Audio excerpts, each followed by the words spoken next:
নমস্কার বন্ধুরা, স্বাগতম তোমাদের আমার নতুন ব্লগে। আমি সমসী চলে এসেছি পশ্চিমবঙ্গের খুব সুন্দর একটা জায়গা ক্ষীরাই, পূর্ব মেদিনীপুরে। আজকের ব্লগে আমরা ঘুরবো এবং নানান ধরনের ফুলের বাগান দেখবো এবং উপভোগ করব গ্রাম বাংলার প্রকৃতি।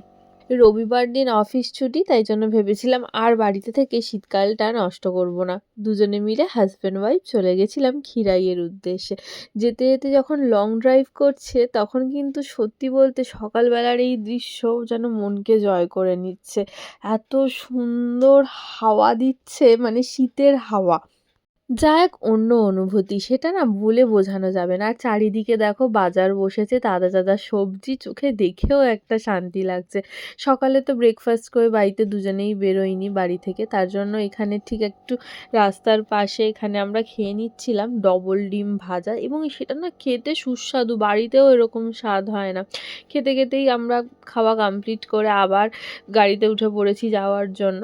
এবং আমি বারবার জিজ্ঞেস করছি আর কতক্ষণ, আর কতক্ষণ, কারণ এক্সাইটমেন্টটা এতটাই চলছে যে কি বলবো। আর চারিদিকে এত সবুজ দেখছি, কলকাতায় থেকে থেকে তো গাছপালা আর দেখাই হয় না, তো এত সুন্দর। আর দেখো ফাইনালি আমরা ক্ষীরাইয়ের রাস্তার দিকে ঢুকে গেছি, এবং ক্ষীরাই আসলে মানে কি বলবো, একটা শান্ত সবুজ ঘেরা গ্রাম, চারিদিকে খোলা মাঠ, নানান ধরনের ফুলের বাগান, এবং শহরের কোলাহল থেকে একটু দূরে এসে মনটা সত্যিই হালকা হয়ে যাচ্ছে।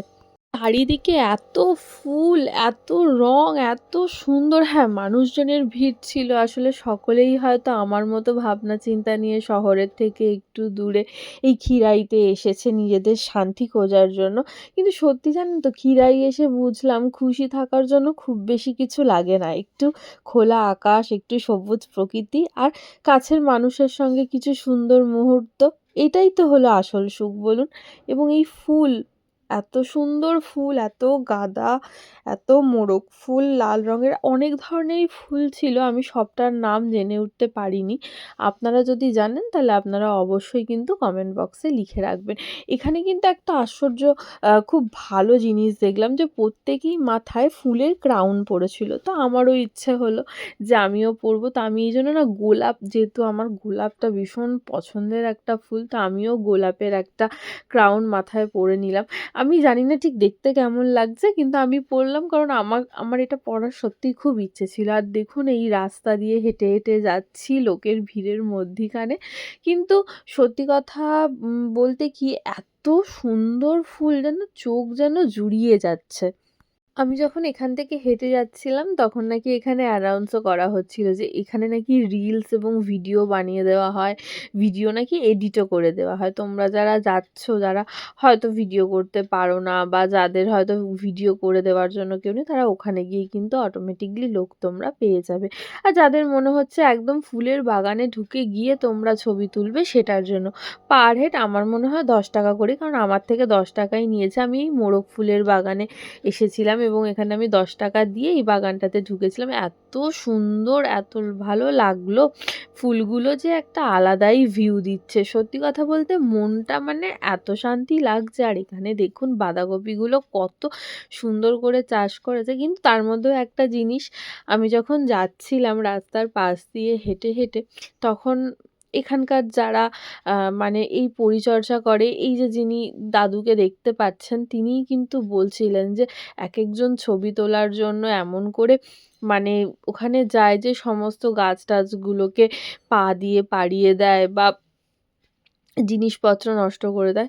করবেন না। এরকম যারা করছেন তাদেরকে বলছি যে করবেন না। কারণ ফুল, এত সুন্দর দৃশ্য, এটা কিন্তু ভগবানের সৃষ্টি, এবং তারা খুব কষ্ট করেই পরিচর্যা করে যে যাতে যাতে আমরা দেখতে পারি ভালো জিনিসটা দেখার জন্য। এরকম করবেন না। তাড়াহুড়ো করবেন না, আস্তে আস্তে যাবেন। আর এত সুন্দর জিনিসটাকে পরিচর্যা করার জন্য একটু সাহায্য করবেন। তবে দেখবেন যে এই জায়গাটা এবং জিনিসটা খুব সুন্দর থাকবে। আমার কিন্তু ক্ষীরাই এসে ভীষণ ভীষণ ভালো লেগেছে। তো তারপর ওখান থেকে বেরিয়ে আমরা কোলাঘাটে একটা ধাবাতে এসেছিলাম। ধাবাটা বেশ সুন্দরই। আর ক্রিসমাসের জন্য না অসাধারণ সুন্দর সাজিয়েছে। তো আমি এখানে মেনু কার্ডটা নিয়েছিলাম, কিন্তু প্রত্যেকবারের মতো আমি তো আর ডিসাইড করতে পারি না। কারণ আমার পক্ষে এটা অসম্ভব যেন একটা কাজ। তো আমার হাসব্যান্ডই ডিসাইড করলো এবং লাস্টে আমরা ডিসাইড করলাম যে আমরা লস্যি খাবো। এখানে লস্যিটা সত্যিই খুব সুন্দর ছিল। আর নিয়েছিলাম চিকেন তান্দুরি, যেটা আমাদের দুজনেরই খুব ফেভারিট। আর বেশি কিছু নিইনি, রাইস আর চিলি চিকেন। গাজরের হালুয়া খাওয়ার আমার খুব ইচ্ছে ছিল, কিন্তু এইসব খেয়ে আমার আর পেটে জায়গা নেই। সত্যি কথা বলতে ব্লগটা যদি ভালো লাগে তাহলে অবশ্যই লাইক, কমেন্ট, সাবস্ক্রাইব করতে ভুলো না কিন্তু। আবার দেখা হবে নতুন কোনো জায়গায়, নতুন কোনো গল্প নিয়ে। ততদিন পর্যন্ত আপনারা সবাই ভালো থাকবেন এবং সুস্থ থাকবেন।